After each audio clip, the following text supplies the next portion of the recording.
मैं ना वो भी काफ़ी इम्पोर्टेंट है ऑब्वियसली। मैं ना एक काम ये करूँगा, मैं ना अब एक लिस्ट बनाता रहूँगा यहाँ पे ना अपने नोट्स के अंदर, ठीक है। इस नोट्स के अंदर ना मैं एक लिस्ट बनाता हूँ बैच 10 की, ठीक है। और जो जो क्या कहते हैं अब हमारे पेंडिंग टास्क है ना मैं इसमें लिख लूँगा, सही है। ताकि आपको पता होगा कि हमारे अब क्या क्या रह गए। एंड तक हमने जो बेसिक विजिट्स कर लिए उनको निकाल लिया, सही है। अब जो मैं काम लिख रहा हूँ ना, जो हमने अभी तक सीख ली है, आपने जितनी भी फ्लटर अभी तक करनी थी कर ली, और आपने जैसा भी टूटा फूटा डिज़ाइन बनाना था बना लिया, ठीक है। अभी भी मार्केट के अंदर अगर एक बंदा इस स्किल सेट से जाता है ना तो उसकी वर्थ शायद ही कुछ हो, ठीक है। क्योंकि कुछ ऐसी चीज़ें हैं जो हमें चाहिए।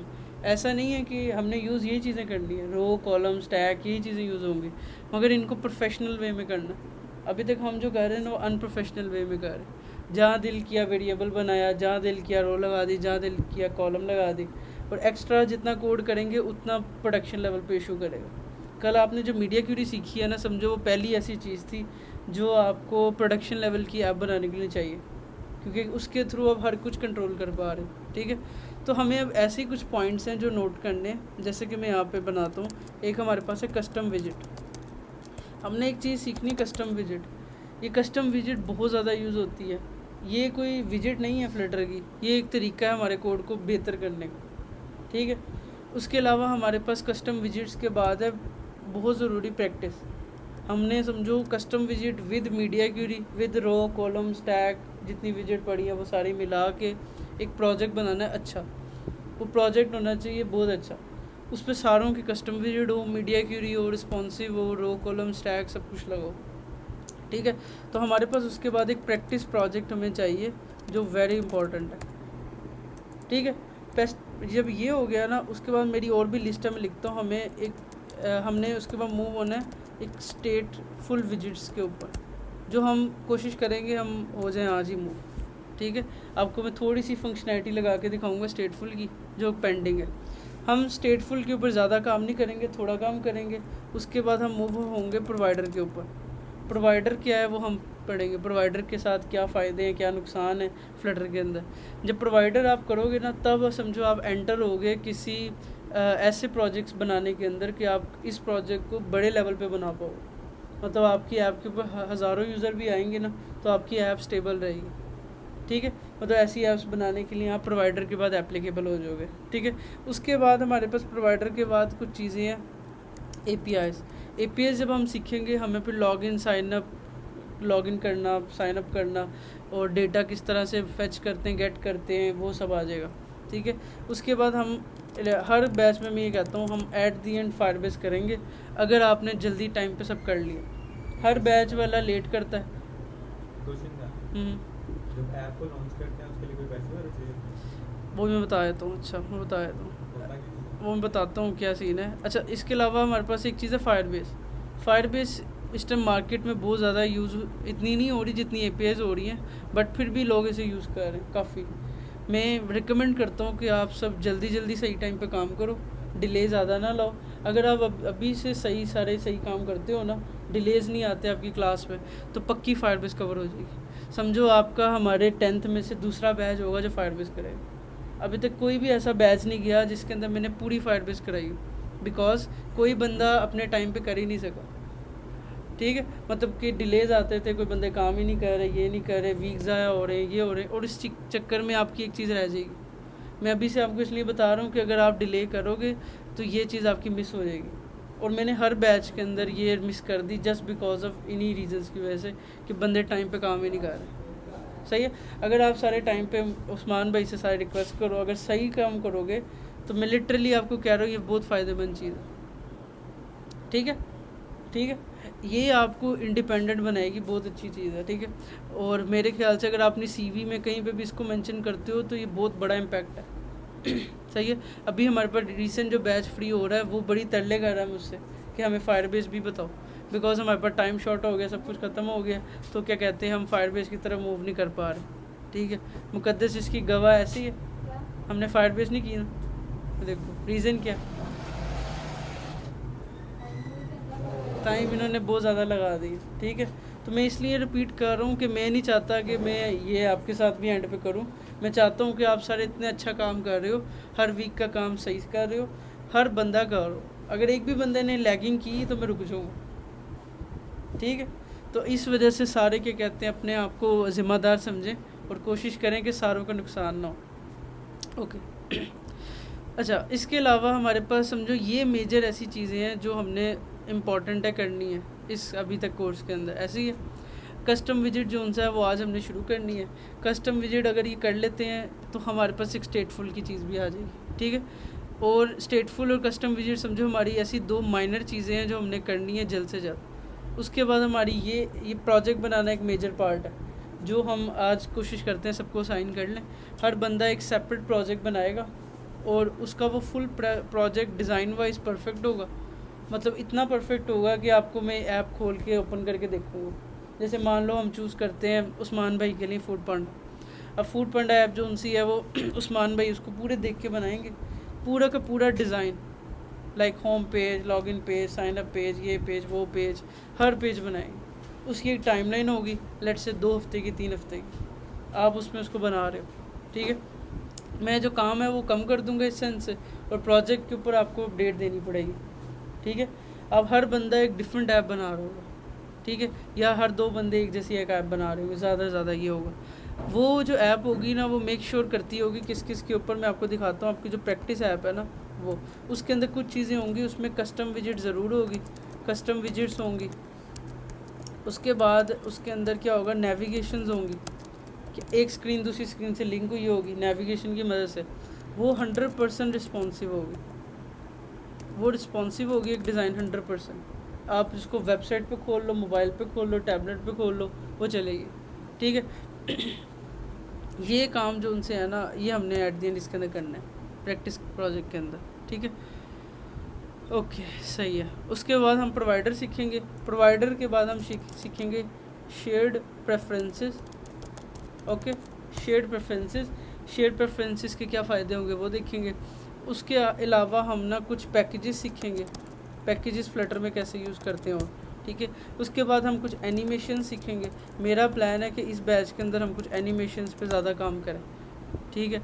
और इसके अलावा जो उनसा है और अगर एक बंदा इतनी चीज़ें कर लेता है ना एट दी एंड, और इसके थ्रू एक अच्छी ऐप बना लेता है, एक फ़ाइनल ऐप जिसको आप कह सकते हो आपकी फ़ाइनल ऐप है, तो वो आपके लिए समझो बहुत बेस्ट चीज़ है, ठीक है। ये हमारा रोड मैप है अगले समझो 2 से 3 महीने के लिए। हमने इसी को फॉलो करना है। ये तब होगा जब आप सारे अपने काम रिस्पॉन्सिबिलिटी से कर रहे हो। अगर मैं एक वीडियो 1 घंटे की बना रहा हूँ तो मैं डिज़र्व करता हूँ कि आप 1 हफ्ते में वो कर रहे हो। इतना तो मैं एक्सपेक्ट कर सकता हूँ, ठीक है। ओके फाइन, ठीक है। अच्छा, अभी हमने थोड़ा वो सीख लिया फ्लटर के बारे में। हमने कल एक टर्नरी कंडीशन पे सीखा, हमें थोड़ा मज़ा आया देख के कि यार एक चीज़ हिल भी रही है, हमारी कुछ चीज़ें चेंज हो रही हैं। अभी तक हम स्टेटलेस के अंदर हमने पहली ऐसी चीज़ देखी जो हमें कुछ चेंज होती नज़र आई। हमने अभी तक कोई ऐसी चीज़ नहीं पढ़ी। अब हमें ना कुछ चीज़ें सीखनी है कस्टम विजिट्स के अगेंस्ट। अभी तक हमारा जो कोड है ना वो बिल्कुल ज़ीरो है। अगर इस क्वालिटी को हम देखें ना, ये क्वालिटी बिल्कुल ज़ीरो है। हमें ऐसी क्वालिटी कोड की बनानी है जो बहुत फ़ायदेमंद है। उसके लिए हम यूज़ करते हैं कस्टम विजिट्स। ओके, हमारे पास ना फ्लटर के अंदर कुछ आर्किटेक्चर्स होते हैं, वो मैं यहाँ पे आपको एक्सप्लेन करता हूँ आर्किटेक्चर्स होते कौन कौन से हैं, ताकि हम आगे से इसी में बनाएं। लेट्स से हमारे पास एक होता है MVC पैटर्न। MVC पैटर्न का मतलब क्या होता है, शायद आपने अपने उसमें पढ़ा हो, ये होता है मॉडल व्यू कंट्रोलर। आप जब ऐप बनाते हो ना, ऐप बनाने का मतलब ये नहीं है आपने लिप के अंदर एक फ़ाइल बनाई, फ़ाइल डार्ट की बनाई, कोड किया और काम हो गया। आपकी ऐप के अंदर बहुत ज़्यादा चीज़ें होती हैं। आपकी ऐप के अंदर मोस्टली 3 चीज़ें होती हैं, एक होता है व्यू, एक होता है कंट्रोलर, एक होता है मॉडल। एग्जांपल मैं आपको समझाता हूँ इसकी कोई अच्छी एग्जांपल से, कि लेट्स से आपके पास क्या है, कोई क्या हो गया, ओके, आपने क्या करना है, एक ये आपकी अच्छी एग्जांपल है। मान लो हमारे पास एक यूज़र है, वो हमारा लैपटॉप है, हम है, मतलब हम आज तक क्या बना रहे हैं, हमने ये बनाया, ये बनाया, ये हम है। हम जैसे ही कोई किसी बंदे की ऐप ओपन करते हैं, चाहे व्हाट्सएप हो, व्हाट्सएप को जैसे ही ऑन करते हैं तो वो एक्चुअली ओपन होता है व्यू स्क्रीन। व्यू मतलब हमारा फ्रंट एंड जितना भी हम अभी तक बनाना सीखा है वो सारा व्यू है, वो सारा व्यू है। मतलब हमने अभी तक लॉगिन स्क्रीन बनाई, साइनअप बनाई, होम पेज बनाया, जितनी भी डिज़ाइन किया वो सारा व्यू है। कोई भी यूज़र हमारी ऐप को जब यूज़ करता है व्यू से इंटरेक्ट करता है। जैसे व्हाट्सएप का कलर कैसा है, हमारी ऐप का कलर कैसा है, लोगो कैसा है, बटन कैसा है, वो है व्यू। जैसे ही हम लॉगिन के बटन पे प्रेस करते हैं तो एक लोडिंग होती है, लोडिंग के बाद वो चेक करता है कि क्रेडेंशियल वैलिड है नहीं वैलिड। ऐसी फंक्शनैलिटी सारी कंट्रोलर में हैंडल हो रही होती है। मतलब आप कह सकते हो कि आपकी ऐप का ब्रेन जो सा होता है वो कंट्रोलर होता है। आप अभी तक हम कंट्रोलर पार्ट पे गए ही नहीं है, हमने सिर्फ व्यू बनाया अभी तक, ठीक है। कंट्रोलर क्या होता है, कनेक्टेड होता है मॉडल से सारा डेटा लेके आता है और फाइनली क्या कहते हैं व्यू में शो कर देता है। मतलब ये एक यूज़र ने एक बटन को प्रेस किया व्यू के ऊपर से, व्यू ने रिक्वेस्ट की कंट्रोलर को, कंट्रोलर गया मॉडल के पास, मॉडल से डेटा लेके आया, वापस लेके आके व्यू को दिया, व्यू ने यूज़र को दिखा दी, ठीक है। तो ये हमारे पास एक ऐप का फ़्लो होता है। आप जैसे मैसेजेस व्हाट्सएप पे करते हो, आप पहले मैसेज टाइप करते हो, व्यू पे सेंड करते हो, वो जाता है कंट्रोलर के पास, कंट्रोलर उसको व्हाट्सएप के सर्वर पे भेजता है, वहाँ से डेटा ला के मॉडल को देता है, मॉडल ला के कंट्रोलर को देता है कि डेटा आ गया, वो डेटा ला के फ्रंट एंड में शो कर देता है ये मैसेज सेंड हो गया, सही है। तो ये एक इतना लंबा प्रोसेस है जो हम फॉलो कर रहे थे। इसको कहते हैं कि फ्लटर के अंदर कुछ पैटर्न्स होते हैं। जब आप कोड करते हो ना तो हमारे पास कुछ पैटर्न्स फॉलो करने होते हैं। एक पैटर्न होता है MVC जो मैंने आपको दिखाया, जिसमें एक व्यू होता है, कंट्रोलर होता है, एक मॉडल होता है। दूसरा होता है एक MVVM, ये भी एक आर्किटेक्चर होता है जो मोस्टली फ्लटर में यूज़ हो रहा होता है।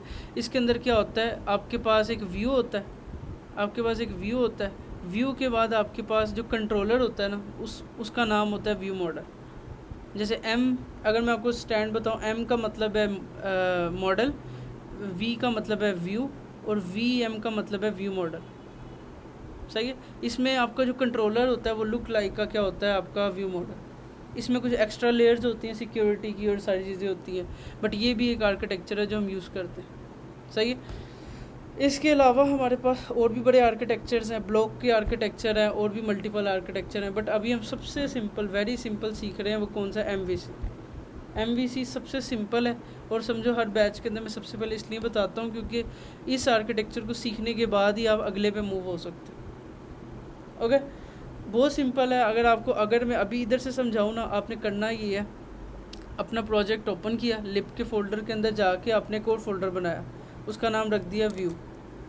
मैंने लिप के अंदर एक फ़ोल्डर बनाया व्यू, एक बनाया कंट्रोलर और एक और बनाया कौन सा रह गया, मॉडल, ठीक है। हमने फ्लटर के अंदर जितनी भी स्क्रीन्स बनाई है ना, ये जितनी भी स्क्रीन्स बनाई है उन सबको पिक किया यहाँ से ग्रिड तक, सिवाय मेन डॉट डार्ट के। इन सारों को मूव कर दिया किसके अंदर, व्यू के अंदर मूव। ओके, अब देखो, अगर मैं अब इसको बंद करूं तो हमारा जो कोड है वो कितना क्लीन है। मेरे लिब के अंदर एक फ़ाइल है मेन डॉट डार्ट, और मेन डॉट डार्ट के बाद एक व्यू का फोल्डर है, व्यू के फोल्डर के अंदर क्या पड़ा, सारे कोड पड़ा, सही है। तो हमने क्या सीखा कि जब भी आपको क्या कहते हैं MVC को फॉलो करना है तो आपने एक व्यू का फोल्डर बनाना है, कंट्रोलर का और मॉडल का, ठीक है। और व्यू के अंदर सारे के सारी व्यू फाइल्स रख देनी, जितनी भी अभी तक हम बना रहे हैं डार्ट फाइल्स, ठीक है। और अभी हम टाइम टू टाइम जैसे जैसे कंट्रोलर पे मूव ऑन होंगे हम कंट्रोलर में काम करेंगे, और जैसे जैसे हम मूव ऑन होंगे मॉडल पे तो मॉडल में काम करेंगे। Okay okay okay okay perfect. तो यहाँ तक किसी को समझना ही हो कि MVC पैटर्न क्या होता है या MVC को कैसे हम इम्प्लीमेंट कर सकते हैं फ्लटर के अंदर। आइए, कुछ भी नहीं है, मैंने सिर्फ अभी 3 फोल्डर बनाया, व्यू के अंदर सारा मूव कर दिया, और अभी तक हम सिर्फ व्यू पार्ट पे काम कर रहे थे, ठीक है। यहाँ तक करने के बाद भी हमने 1% काम भी नहीं किया अभी तक, हमने सिर्फ एक फ़ोल्डर बना के कोड ही तो मूव किया और कुछ भी नहीं किया। अब आगे हमने क्या देखना है, ये क्या है, ये हमने बनाया हुआ है कस्टम पेंट का फोल्डर। अब अगर कोई यूज़र इस कोड को देखता है ना, उसके दिमाग में आएगा लिब के अंदर व्यू, ये MVC पैटर्न है, कैसे, क्योंकि वो पढ़ेगा मॉडल व्यू कंट्रोलर, ठीक है। और उसको ये देख के समझ नहीं आएगी ये क्या है, ये एक एक्स्ट्रा फोल्डर है।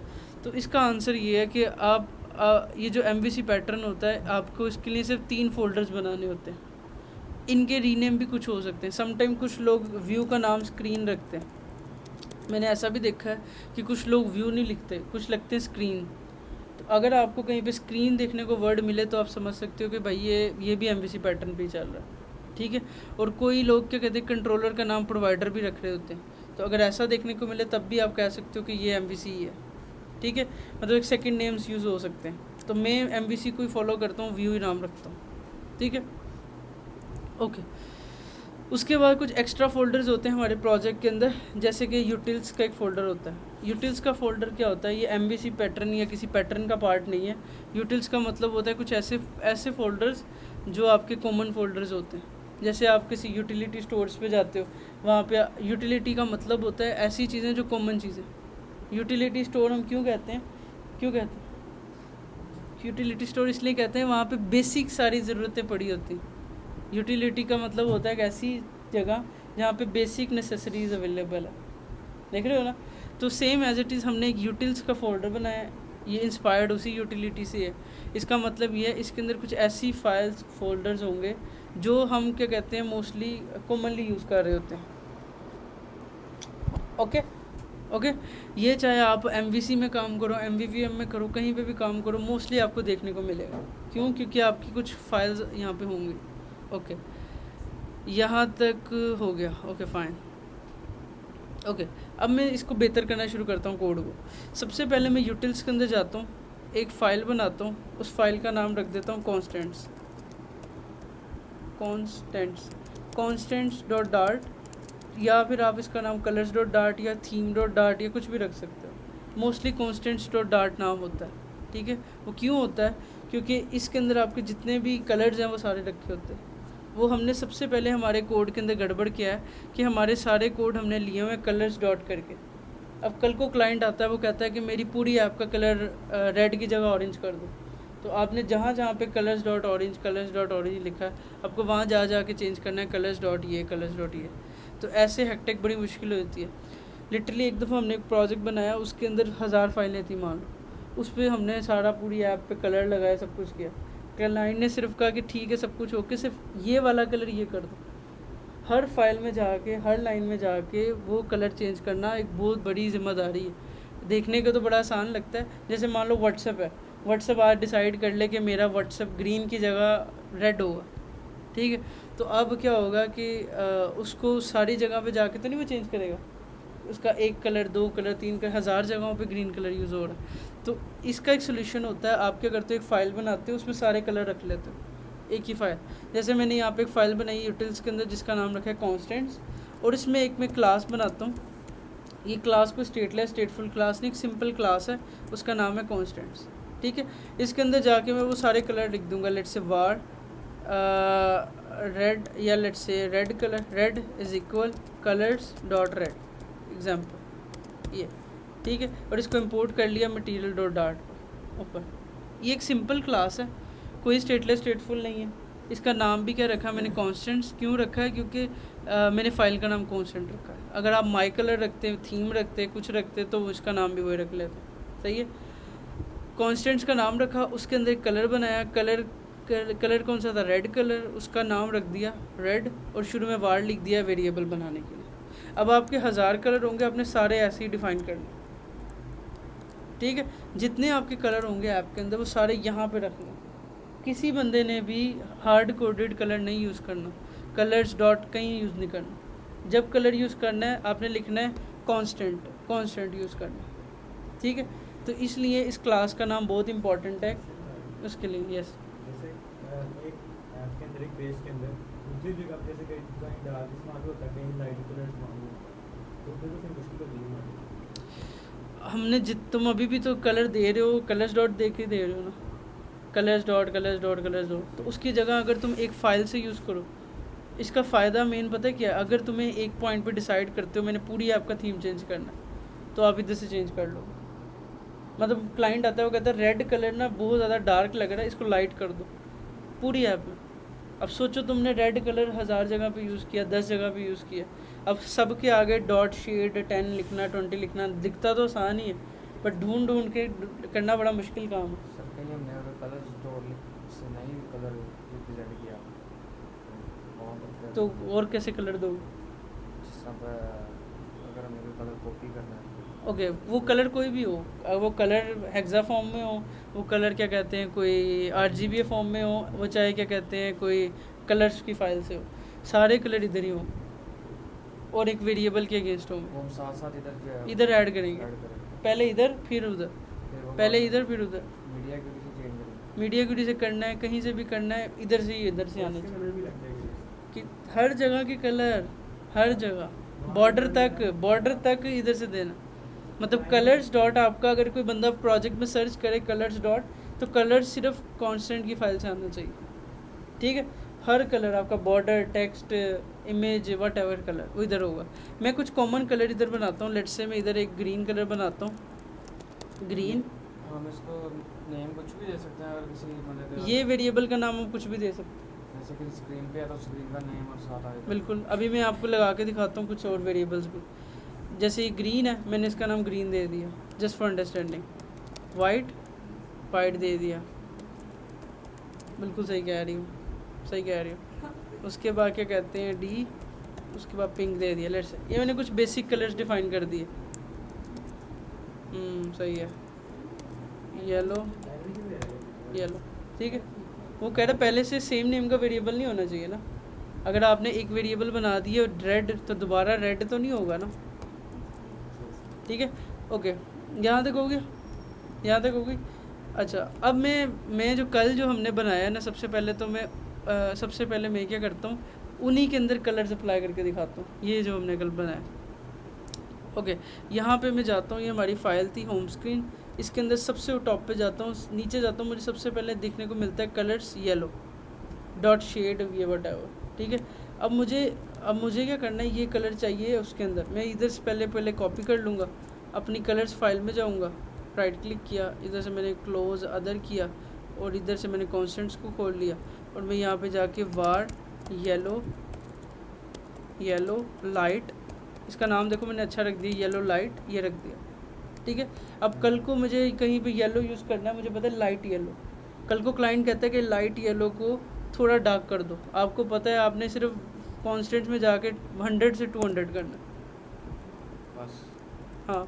और इसको यूज़ कैसे करना है, आपने जहाँ पे ये कलर लिखा आपने यहाँ से हटाया, आपने क्लास का नाम रखना है। क्या रखा था हमने, कॉन्स्टेंट्स, या आपने जो भी नाम से सोचा था।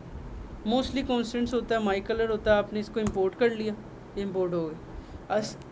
क्या ये कॉन्स्टेंट्स में वो कलर पड़ा हुआ है, उसका नेम नहीं लिखेंगे, जैसे आपने लाइट येलो लिखा है वो लिखने लगो। जैसे ही आपने लिखा, पहले आपने इसको इंपोर्ट कर लेना। ये एक दूसरी फाइल में पड़ा है, यूटिल्स के अंदर इंपोर्ट हो गया। उसके आगे आप आगे आके जब ये ब्रैकेट डालोगे, उसके आगे डॉट लिखोगे, आपको सारे कलर मिल जाएंगे जो आपने उधर डिफ़ाइन किए। ये देखो सजेशंस भी आ रही है।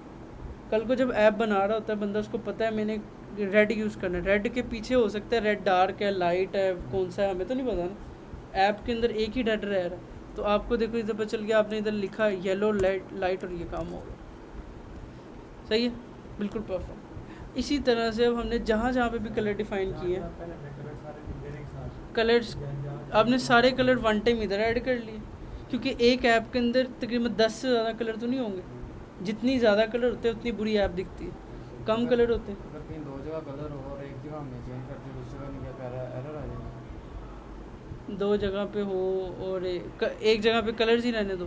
हाँ, अब देखो ना, मैंने एक ही जगह चेंज किया, बाकी जगह नहीं किया, फिर भी देखो चल तो रहा, इशू कोई भी नहीं है। बट कोड वाइज देखा जाए तो हमारी कोड एक्यूरेसी कितनी बुरी हो गई है, ठीक है। ओके, एक टाइम पे हम लोगों को इस्तेमाल कर सकते हैं 1000 दफ़ा यूज़ करो। हाँ, यही तो फ़ायदा। Variable can use multiple times, yes, this is a definition of variable also. Okay, अब मैं बहुत ही लापरवाह बंदा हूँ, मुझे कोड लिखना बिल्कुल नहीं पसंद, ठीक है, लिटरली।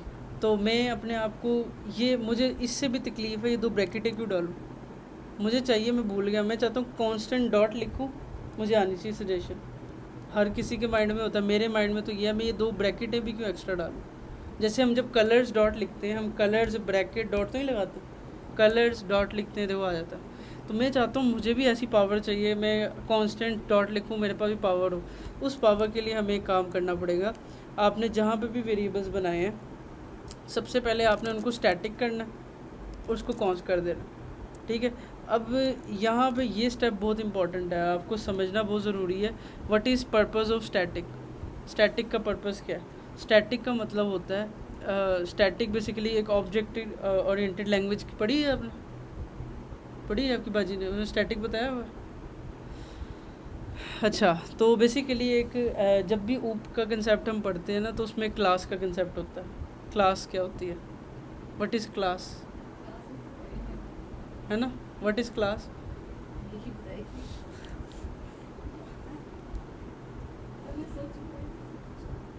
किसी भी चीज़ को डिफाइन, किसी बॉडी को डिफाइन करने के लिए यूज होता है। क्लास इज़ अ ब्लूप्रिंट, ये आपने डेफिनेशन कहीं पढ़ी होगी, रट्टा भी लगाया होगा। Class is a blueprint from which way we can create objects, है ना। ये देखो ना, रट्टा आ रहा है यार, रट्टा मैंने रट्टा पढ़ा तो रट्टा याद आ गया, वरना याद नहीं आ रहा था actually. Class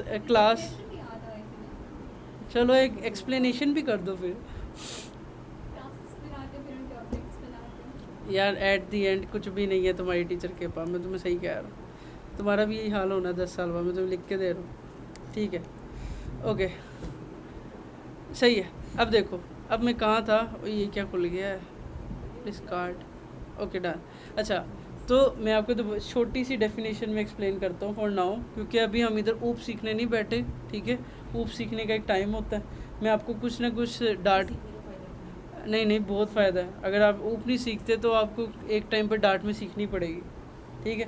let's say Usman भी सोच लेते मैंने फ्लटर में जाना, उस्मान भी 4 साल बाद भी ऊप सीख रहे होंगे अगर इसमें ऊप पे फोकस ना किया, सही है।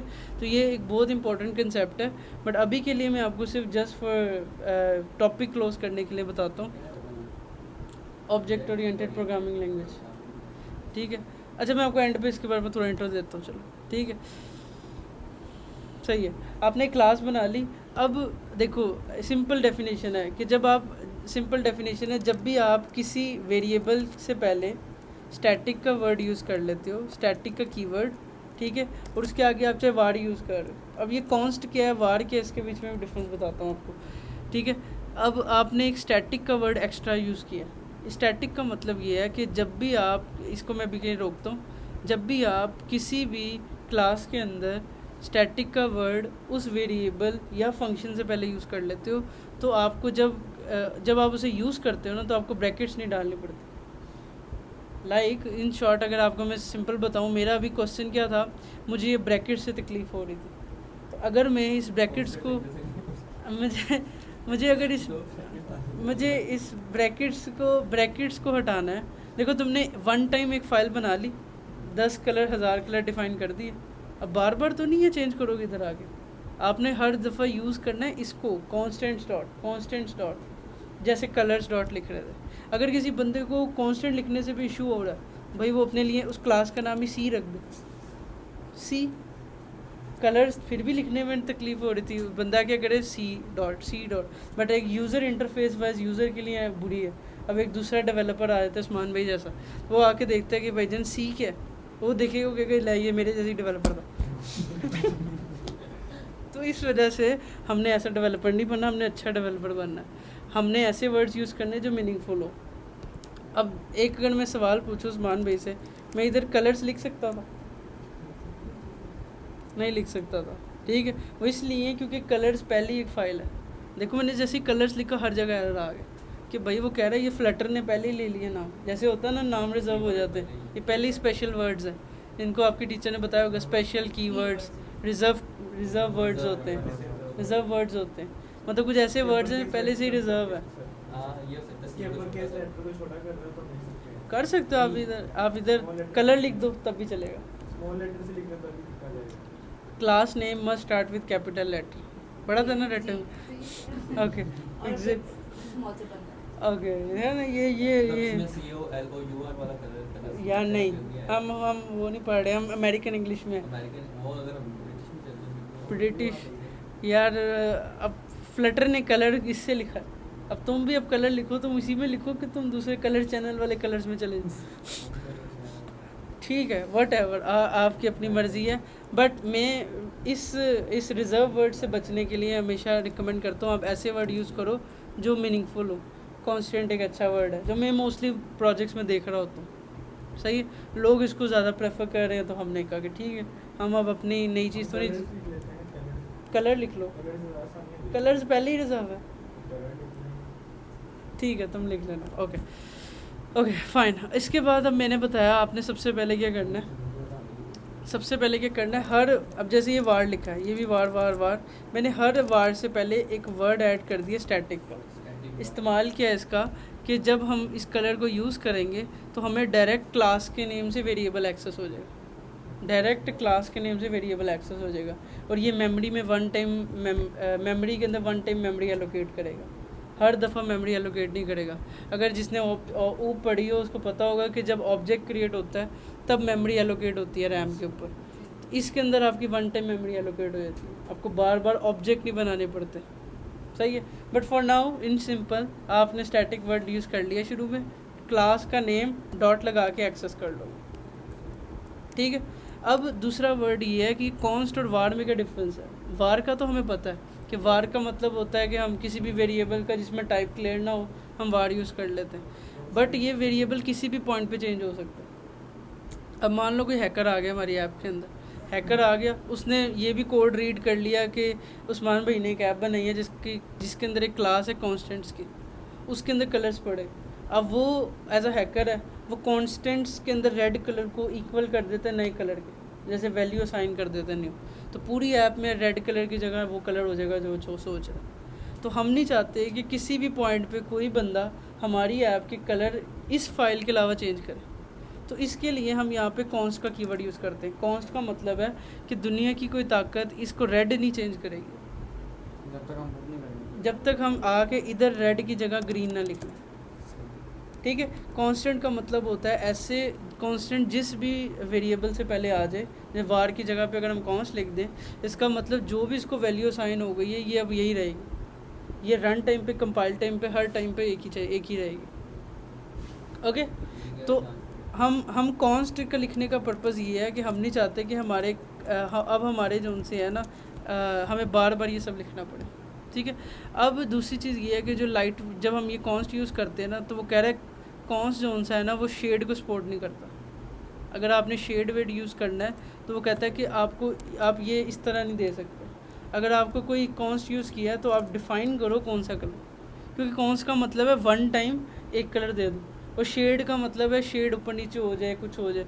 तो हमें क्या करना है, अगर इधर रेड यूज़ करना है, कौन सा था इधर येलो था, येलो को आप होवर दे के डायरेक्ट कोड कलर पिक कर लो इस तरह से, या फिर आप क्या कहते हैं उसका वो कलर हेक्सा फॉर्म में ऐड करो, जैसे आप ऐड करते हो।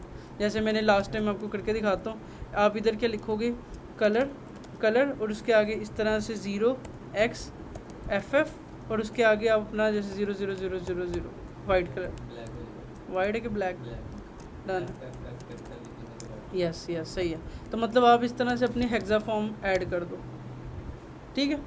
तो इन शॉर्ट आप कलर RGB में भी दे सकते हो खुद चूज़ करके, कलर्स डॉट भी दे सकते हो, खुद अपनी हेक्सा फॉर्म भी दे सकते हो, सब दे सकते हो। बट क्या कहते हैं किस स्टाइल में देना है, स्टैटिक और कॉन्स्ट के साथ। आइए मुकद्दर समझ, ओके डन, यहाँ तक हो गया, डन हो गया। अब मैं आगे चलता हूँ जल्दी जल्दी। मैंने लिखा कॉन्स्टेंट डॉट, अब रेड का भी एक शेड है, ठीक है। अब इसका मतलब रेड भी एक लाइट है, मैं कॉपी किया, इधर गया रेड और इसको दे दिया लाइट रेड, और इसके ऊपर होवर दे के इसको लाइट रेड कर दिया फॉर नाउ, ठीक है। इधर गया, अब मैंने यहाँ पे इतना लंबा वर्ड नहीं लिखना, मैंने लिखना है कॉन्स्टेंट्स, ब्रैकेटें भी लिखनी, डॉट लाइट रेड, परफेक्ट, सही है। सेम एज इट इज़ अब नीचे जाता हूँ, यहाँ पे क्या लिखा है, पिंक कलर, ठीक है। मैं कहता हूँ constants dot pink, yes last पे। इसके बाद मैं कहता हूँ कॉन्स्टेंट्स डॉट येलो, ठीक है। Constants dot green, okay. Same constants dot red. अब देखो नेक्स्ट टाइम आप जब ऐप बना रहे होगे ना, आप अभी आपको लग रहा है कि शायद बहुत हेक्टिक वर्क हो रहा है, बट एक्चुअली आपकी ज़िंदगी बच रही है सर। और ब्लैक आई थिंक डन, ओह है। अब मैं इकट्ठे करता हूँ, डी वी पिंक, ओके। उसके बाद येलो, डी येलो, ओके। और तो पहले था कॉन्स्टेंट्स का किया है, पहले कलर्स डॉट था, डी रेड और डी ब्लैक को पहले ब्लैक ओके डन हो गया, कोई डिफरेंस नहीं है, सेम टू सेम दिख रहा है। मगर फ़ायदा क्या है, कल को आपको कलर चेंज करना पड़ता है, आपने कॉन्स्टेंट्स, अब जैसे क्लाइंट आया, क्लाइंट ने देखा ऐसे, कहता ओके लुकिंग गुड, बट ये जो ये ग्रीन है ना इसको येलो कर दो, अब ग्रीन को लाइट ग्रीन कर दो, ग्रीन को डार्क ग्रीन कर दो, येलो कर दो, ये कर दो, अब या वो खुद हेक्सा कलर दे देता है, ये कर दो, ठीक है। अब आपकी ज़िंदगी तो लग गई ना, अगर आपने 1000 जगह पे ये ग्रीन कलर चलाया, आपने सिर्फ और सिर्फ क्या करना है,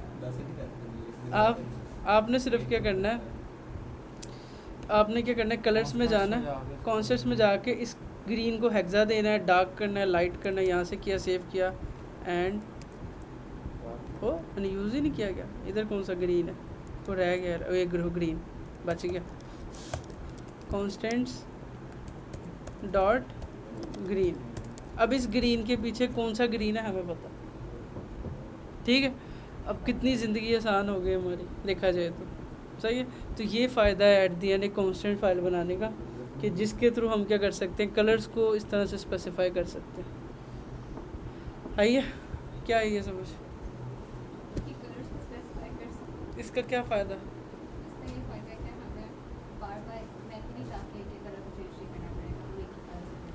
बिल्कुल। और कल को हमें कहीं पे भी कलर्स को चेंज करना है, कुछ भी करना है, हमें इस कलर पैलेट में खेलना है, हमें और कहीं नहीं खेलना, ठीक है। ये अभी दिखने में बहुत आसान लग रहा है, अभी हमने कुछ टाइम के अंदर कुछ स्क्रीन्स बनाई हैं और